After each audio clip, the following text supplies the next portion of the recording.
اور وہ حیران نظروں سے ادھر ادھر خالی سڑک کو پورے ہوش و حواس میں دیکھے گئے منظر کو سچ سمجھنے سے ہچکچا رہی تھی۔ یہ کیسے ممکن ہے؟ وہ تو مر چکا ہے۔ بیڈ پر بیٹھ کر اس نے اپنے بال مٹھی میں جکڑے تھے اور بے بسی سے بڑبڑائی تھی۔ اس کا سر بری طرح سے دکھ رہا تھا۔ آخر کار اس نے سائڈ ٹیبل کی دراز میں سے پین کلر لی اور کھا کر لیٹ گئی۔ کچھ دیر بعد وہ نیند کی آغوش میں پہنچ چکی تھی۔ صبح اٹھی تو ناشتہ کرنے کے لیے ٹیبل پر آئی۔ ڈینیل کو اسکول بھیج دیا تھا؟ اس نے سرسری سا سوال کیا۔ نہیں میم، میری نے جواب دیا۔ کیوں؟ میم ان کو رات سے تیز بخار ہوا ہے۔ چلو اس کا مسٹر رابرٹ سے چیک اپ کروا دینا اور مکمل خیال رکھنا۔ میں شاپنگ سے واپس آ کر اس سے ملوں گی۔ وہ لاپرواہی سے ہدایات دیتی کار کی چابی اٹھا کر نکل گئی تھی۔ اتنی شاہانہ مزاج کے باوجود وہ کار خود چلانا پسند کرتی تھی۔ شاپنگ سے آ کر وہ نوکر کو سامان اپنے کمرے میں پہنچانے کا کہہ کر ڈینیل کے کمرے میں چلی آئی۔ کمرے میں نیم اندھیرا تھا، بیڈ خالی تھا۔ ڈریسنگ روم میں سے ڈینیل کے گنگنانے کی آواز آ رہی تھی۔ وہ وہاں ہی چلی آئی، لیکن ڈریسنگ روم میں ڈینیل کو اس حلیے میں دیکھ کر اس کے پاؤں کے نیچے سے زمین نکل گئی تھی۔ ڈینیل شیشے کے سامنے کھڑا گنگنا رہا تھا، لیکن ڈریسنگ روم میں ڈینیل کو ایسے حلیے میں دیکھ کر اس کے پاؤں سے زمین نکل چکی تھی۔ وہ رنگ برنگے حلیے میں منہ پر جوکر کی طرح غارہ ملے خود کو شیشے میں چوم رہا تھا اور گنگنا رہا تھا۔ ڈینیل، خوف سے اس کے منہ سے پھنسی پھنسی آواز نکلی تھی۔ مام دیکھو میں کیسا لگ رہا ہوں۔ وہ چہکتا ہوا اس کی طرف بھاگ کر آیا۔ ڈینیل، یہ تم نے کیا کیا ہوا ہے اپنا حال؟ مام، آپ کو پتا وہ انکل ہے نا، انہوں نے مجھے تیار کیا ہے، وہ اس کے سامنے گھومتے ہوئے بولا تھا۔ کون سے انکل؟ ارے وہی مام جن کو آپ نے پارٹی سے نکلوا دیا تھا، ڈینیل نے بے نیازی سے کہا تھا۔ کیتھرین نے اسے کچھ خوف اور کچھ غصے سے کندھوں سے پکڑ کر جھنجھوڑا۔ واٹ ربش! جی مام، وہ وہی ہیں، کل رات آئے تھے میرے پاس ڈھیر سارے بیلونز لے کر اور کہتے مجھے اپنے ساتھ لے جائیں گے۔ اس نے خوشی سے بتایا تھا۔ کہیں نہیں جا رہے تم سمجھے؟ وہ مزید غصے میں آ گئی تھی۔ نہیں میں جاؤں گا، آپ کو بھی اپنے ساتھ۔ اس سے اپنا نام برداشت نہیں ہوا تھا اور اس نے ڈینیل کے منہ پر تھپڑ مارا تھا۔ وہ کچھ لمحے منہ پر ہاتھ رکھے کھڑا رہا، پھر آپ کو بھی اپنے ساتھ لے کر جاؤں گا میم، وہ یکدم رابن کی آواز میں چلایا تھا۔ کیتھرین بری طرح ڈر کر پیچھے کو لڑکی تھی اور ڈینیل کا ہنستے ہوئے منہ بڑھتا چلا گیا تھا۔ کیتھرین خوف زدہ ہو کر اٹھ کر بھاگی تھی اور جا کر کمرے میں بند ہو گئی۔ تب سے وہ کمرے میں ہی بند تھی۔ میلبورن کی دھند بھری ایک رات کا منظر۔ شو ختم ہونے کے بعد وہ اپنے گھر جانے کے لیے نکلا تو اچانک اس کے سامنے ایک بوڑھی عورت آئی تھی۔ عورت کا حلیہ ملگجا سا اور قابل رحم تھا۔ وہ چونکا۔ مجھے نفرت ہے تم سے بلڈی جوکر، زہر خند لہجے میں بولی۔ ہم کبھی ملے ہیں؟ وہ حیران سا گویا ہوا تھا۔ کارل کو وہ عورت پاگل لگی تھی۔ میں تھوکنا بھی پسند نہیں کرتی تم پر، وہ بھڑکی۔ تم مجھے پاگل لگتی ہو، جاؤ اپنا راستہ دیکھو۔ کارل کو غصہ آیا تھا۔ وہ اب بس آرام کرنا چاہتا تھا۔ تمہیں میں چھوڑوں گی نہیں، تم رو گے، اس نے انگلی اٹھا کر دھمکی دی تھی۔ کارل نے بیزاری سے اسے دیکھا تھا اور اس کے ساتھ سے نکلا۔ تم رو گے، وہ پاگلوں کی طرح اس کے پیچھے بولتی جا رہی تھی اور کارل سر جھٹکتا اپنے گھر کی طرف ہو لیا۔ خنجر اپنے ہاتھ میں پکڑے وہ ڈینیل کی خوابگاہ کی طرف بڑھی تھی۔ اسے پرواہ نہیں تھی کہ کوئی ملازم اس کو دیکھ لے تو کیا ہوگا۔ اسے بس اپنی پڑی تھی کہ کسی طرح رابن سے چھٹکارا مل جائے۔ ڈینیل کی خوابگاہ میں آ کر اس نے ڈینیل کو سوتے ہوئے دیکھا اور بے تاثر سے اس کے سرہانے آ کھڑی ہوئی۔ نینی بھی کچھ دور بیڈ پر مکمل گہری نیند میں تھی۔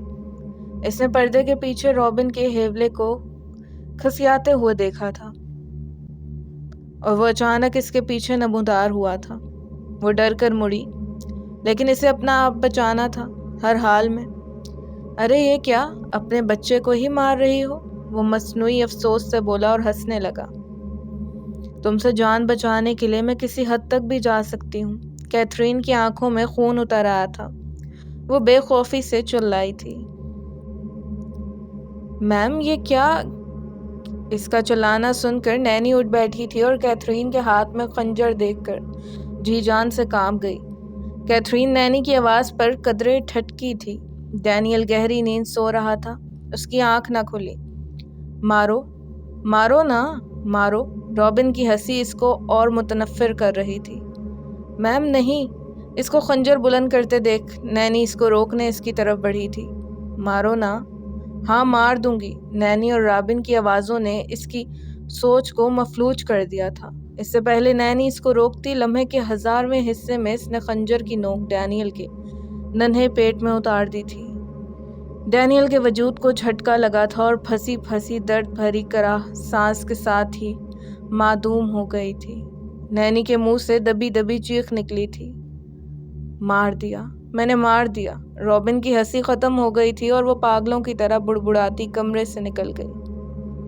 نینی اپنے منہ پر خوف سے ہاتھ رکھے اپنی سسکیاں روکتی ہوئی ڈینیل کے ننھے وجود سے بھل بھل بہتے خون کو دیکھ رہی تھی۔ تم نے اچھا نہیں کیا، ڈیوڈ نے جالی کے پیچھے سے بھرائی آواز میں سے کہا تھا۔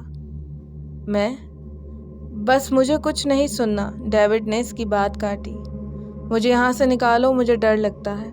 وہ رابن، اس نے خوف سے اپنے حوالات کے کونے میں دیکھا تھا۔ رابن اور ڈینیل اسے خونی نظروں سے دیکھ رہے تھے۔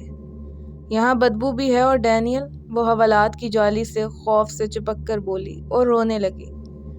ڈینیل کا نام مت لو، اس کو تم مار چکی ہو، ڈیوڈ نے نفرت سے پھر اس کی بات کو رد کیا تھا۔ مگر وہ ہے، وہ مجھے مار دے گا، مار دے گا، یہ تمہیں پہلے سوچنا چاہیے تھا، وہ خشک لہجے میں کہہ کر وہاں سے چلا گیا تھا۔ رکو، مجھے یہاں سے نکالو۔ وہ پیچھے چلاتی رہ گئی، لیکن اس کی پکار سننے والا کوئی نہیں تھا۔ وہ مڑ کر دیوار کی طرف آئی تھی اور سکڑ سمٹ کر بیٹھ گئی۔ ڈینیل اور رابن اس کے سامنے کھیل رہے تھے، اور پھر جب سوچوں اور خوف نے اس کو حد سے زیادہ جکڑ لیا تو وہ پاگلوں کی طرح ہنس کر تالیاں بجانے لگی تھی۔ اس کی سزائے موت ٹل گئی تھی اور اس کو پاگل خانے میں علاج کے لیے بھیج دیا گیا تھا۔ علاج کے دوران ہی اس کے باپ نے ایڑی چوٹی کا زور لگا کر اس کی ضمانت کروا کر اس کو ملبورن بھیج دیا تھا۔ وہ گھر آئی تھی اور بے چینی سے دروازہ بند کیا۔ وہ ایک کمرے کا اپارٹمنٹ تھا جس میں جا بجا سامان بکھرا ہوا تھا۔ وہ اپنا بیگ پھینکتی صوفے پر ڈھہ گئی۔ میں چھوڑوں گی نہیں۔ وہ کچھ دیر چھت کو گھورتی رہی، پھر خود کلامی کرتی واپس اٹھی اور کمرے میں آ گئی۔ نہیں چھوڑوں گی میں اس جوکر کو۔ وہ اضطرابی کیفیت میں اپنی الماری کے دراز کھنگال رہی تھی اور ساتھ ساتھ بڑبڑا بھی رہی تھی۔ آخرکار اس کو وہ خون آلود چاقو مل ہی گیا تھا۔ اس نے چاقو اپنی نگاہوں کے سامنے کیا۔ اس کی آنکھیں چمک، جنونیت اور سرخی لیے ہوئے خوفناک لگ رہی تھیں۔ اپنے کمرے کے کونے میں کھڑے رابن کو دیکھ کر وہ زہر خند سا مسکرائی تھی۔ کل رات پھر ایک قتل بتایا جاتا ہے کہ کورل نامی ایک شخص تھا، پیشے کے لحاظ سے جوکر تھا۔ پچھلے 3 مہینوں میں یہ کسی جوکر کا ہونے والا چوتھا قتل ہے۔ اس قتل کی کڑی پہلے ہوئے 3 قتل سے ملتی ہے، مگر فی الحال قاتل اور آلہ قتل ڈھونڈنے میں پولیس ناکام۔ 2 دن بعد مقامی اخبار میں یہ خبر بڑے بڑے حروف میں شائع ہوئی تھی۔ تو دوستوں، یہ تھی کیتھرین کی خود غرضی کی کہانی، جس نے اپنی جنونیت میں آ کر نہ جانے اپنے ساتھ کتنے لوگوں کی زندگیاں تباہ کر دی۔ نہ جانے وہ کیتھرین کے دماغ کا خناس تھا یا روبن کی روح یہ سب اس سے کرواتی رہی۔ لیکن کہتے ہیں نا، خود غرضی کا انجام اسی دنیا میں بھگتنا پڑتا ہے۔ ویڈیو پسند آئے تو ویڈیو کو لائک اور کمنٹس میں اپنی رائے کا اظہار لازمی کیجیے گا۔ اس ناچیز کو دعاؤں میں یاد رکھیے گا۔ پھر ملتی ہوں نئے واقعے کے ساتھ، تب تک کے لیے فی امان اللہ۔